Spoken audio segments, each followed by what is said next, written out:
दया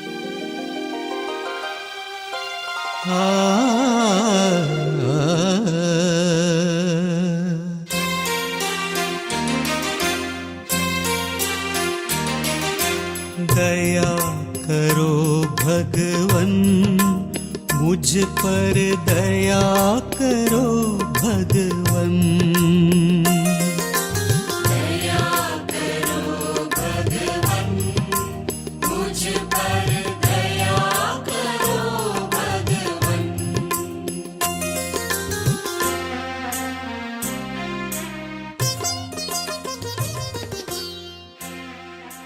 સૌને જય શ્રી. 10મા બુધવારથી આપણે તપ ઋતુની શરૂઆત કરીએ છીએ. તપ ઋતુ શું છે? આપણે પ્રભુ ઈસુની જેમ એમના પુનરુત્થાનમાં સહભાગી થઈએ એની તૈયારી કરવાની ઋતુ એટલે તપ ઋતુ. પ્રભુ ઈસુ પુનરુત્થાન પામ્યા, પણ પુનરુત્થાન પામવા માટે એમણે શું કરવું પડ્યું? મરવું પડ્યું. એટલે તપ ઋતુમાં આપણે શું કરવાનું છે? મરવાનું છે. તો એ મરવાનું છે એ કઈ રીતે મરવાનું છે? બાઇબલમાં 10મા બુધવારના શુભ સંદેશમાં મરવાની 3 રીતો દર્શાવી છે. એમાં કહેવામાં આવ્યું છે કે આપણે આપણી જાત પ્રત્યે મરવું હોય તો દાન ધર્મ કરીને મરી શકાય, પ્રાર્થના કરીને મરી શકાય, અને ઉપવાસ કરીને મરી શકાય કે તપ કરીને મરી શકાય. દાન ધર્મ દ્વારા આપણે શું કરીએ છીએ? મારી પાસે જે સંપત્તિ છે એ સંપત્તિનો હું એકલ પેટા થઈને ઉપયોગ ન કરું, પણ એ સંપત્તિને બીજાની સાથે વહેંચી લઉં અને એ દ્વારા મારા મનને વિશાળ કરું. અને તપ ઋતુ દરમિયાન દાન ધર્મ કરીને આપણે આ પાઠ શીખીએ છીએ, જીવનમાં ઉતારીએ છીએ. બીજી વાત છે પ્રાર્થના. પ્રાર્થના દ્વારા આપણે શું કરીએ છીએ? કરતા હરતા હું નથી, કરતા હરતા પરમેશ્વર છે, મને એની જરૂર છે. સામાન્ય રીતે આપણે જાણીએ છીએ, ગુજરાતીમાં કહેવાય છે, સુખમાં સાંભળે સોની ને દુઃખમાં સાંભળે ભગવાન. પણ અહીંયા આપણે એમ કહીએ છીએ કે ના, સુખમાં ને દુઃખમાં આખરે તો કરતા હરતા પરમેશ્વર છે, એટલે એમને યાદ કરવા જોઈએ. હું કરું એમ નહીં, પણ ઈશ્વર સર્વેશ્વર કરતા છે, એ ધ્યાનમાં રાખીને આગળ વધવું. અને એને માટે તપ ઋતુમાં આપણે વિશેષ પ્રયત્ન કરીએ છીએ. અને ત્રીજી વાત થઈ તપ. ઘણી બધી વાર આપણે માની લઈએ છીએ કે ઈશ્વર એવો છે ને, આપણે જેટલા દુઃખી થયા ને એટલો વધુ સંતોષ થાય. એટલે આપણે સહન કરીએ, આપણે દુઃખી થઈએ એટલે ઈશ્વર ખુશ થાય અને આપણને ઉપર એની કૃપા વરસાવે. ખોટી વાત. તપ દ્વારા આપણે આખરે શું કરીએ છીએ? આપણી જાત પ્રત્યે મૃત્યુ સહન કરવાનો પ્રયત્ન કરીએ છીએ. આપણા સ્વાર્થ પ્રત્યે મરવાનો પ્રયત્ન કરીએ છીએ. અને આપણે ત્યાં તપ માટેનો એક ઉત્તમ ઉપાય છે ઉપવાસ. શબ્દ જુઓ ને, ઉપવાસ. ઉપ એટલે ની સમક્ષ, વાસ એટલે રહેવું, જીવવું. ઉપવાસ એટલે ઈશ્વર સમક્ષ જીવવું. તે એટલે કે હું ભૂખે હેરાન થાવ અને ભૂખે હેરાન થઈને સતત ભૂખનો જ વિચાર કરું, ભોજનનો જ વિચાર કરું, એ ઉપવાસ નથી. ઉપવાસ એટલે એ દિવસે જે સમય ખાવાના કરવાની પડોજણમાં હતો એ સમયને ઈશ્વરની હાજરીમાં ગાળવો અને જે કાંઈ મળે એ ખાઈને પૂરું કરવું. ઉપવાસની વાત થાય છે. એટલે કે ઉપવાસમાં મારે મારી જાત પ્રત્યે મરવાનું છે.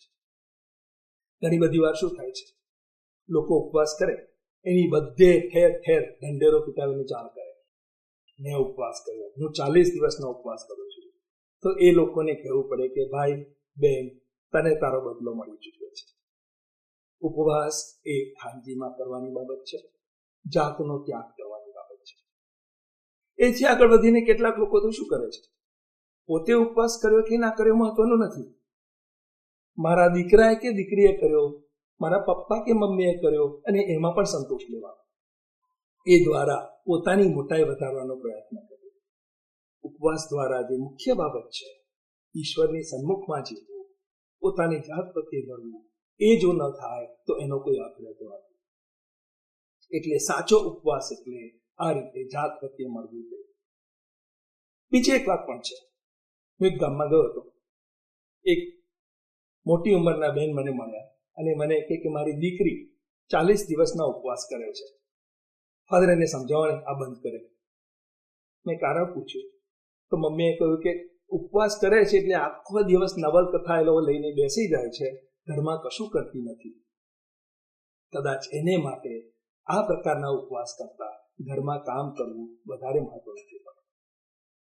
અને એટલે આપણે વાત કરીએ માત્ર ઉપવાસની જ નહીં, અન્ય પ્રકારના તપની પણ વાત કરીએ. તપ દ્વારા આપણે શું કરીએ છીએ?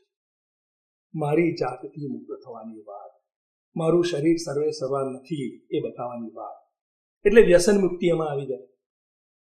અને હાલના જમાનામાં વ્યસન એટલે દારૂ બંધ કરીએ થોડા સમય માટે, સિગરેટ બંધ કરીએ, બરોબર છે. હાલના જમાનામાં વ્યસનની વાત આવે ત્યારે વોટ્સએપનું વ્યસન હોય, મોબાઈલનું વ્યસન હોય, તો એ વ્યસનો પર કાપ મૂકીએ અને જેની જરૂર છે એટલે જ અંશે રાખીએ, તો મને લાગે છે કે એ પણ આપણે બતાવી આપીશું કે હું આ બધી બાબતોનો ગુલામ નથી, કે આ બધી બાબતોની ગુલામ નથી, હું એનાથી પર થઈ શકું છું. અને એ રીતે વ્યસન મુક્તિ હાલના દિવસમાં, હાલના જમાનામાં આપણે માટે આ પ્રકારની વ્યસન મુક્તિ મહત્વની થઈ જાય છે. અને આ દ્વારા તપ કરીને બીજી પણ એક બાબત આપણે કરવાની છે તપ ઋતુ દરમિયાન, અને એ છે જો હું મારી જાતથી મુક્ત થવું, બીજાઓની સમક્ષ આવવું, નજીક આવવું, તો એને માટે મારે બીજાઓની નજીક આવવા માટે જ્યારે જ્યારે હું સ્વાર્થી બની ગયો કે બની ગઈ, એ સૌ પ્રસંગોને મારે યાદ કરવા પડે અને લોકોની ક્ષમા માંગવી પડે. ઈશ્વર દયાળુ છે, ઈશ્વર માયાળુ છે, એ ક્ષમા કરવા હંમેશા તૈયાર છે.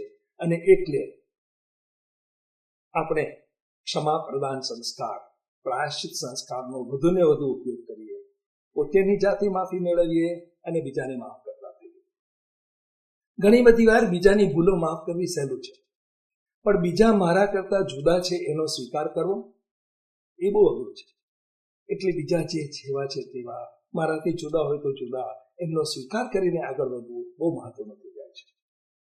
આપણું આ વર્ષ ઈશ્વરની દયામાયાનું વર્ષ છે, તો એ દયામાયાના વર્ષમાં આ રીતે આપણી ભૂલોનો એકરાર કરીને ઈશ્વરની દયાનો અનુભવ કરીએ, બીજાની ભૂલો દરગુજર કરીને એમને પણ ઈશ્વરની દયામાયાનો અનુભવ કરાવીએ. અને આ રીતે જો આપણે વર્તતા રહીશું તો દાન ધર્મ, પ્રાર્થના અને ઉપવાસના સાધનો દ્વારા ઈશ્વરની અને માનવોની વધુને વધુ નજીક આવીશું અને સાચા અર્થમાં આપણી જાતથી મુક્ત થઈને નવું જીવન, પુનરુત્થાનનું જીવન પ્રાપ્ત કરી શકીએ. ઈશ્વર તમને સૌને એ દિશામાં દોરી જાય, એ જ મારી પ્રાર્થના અને આશીર્વાદ.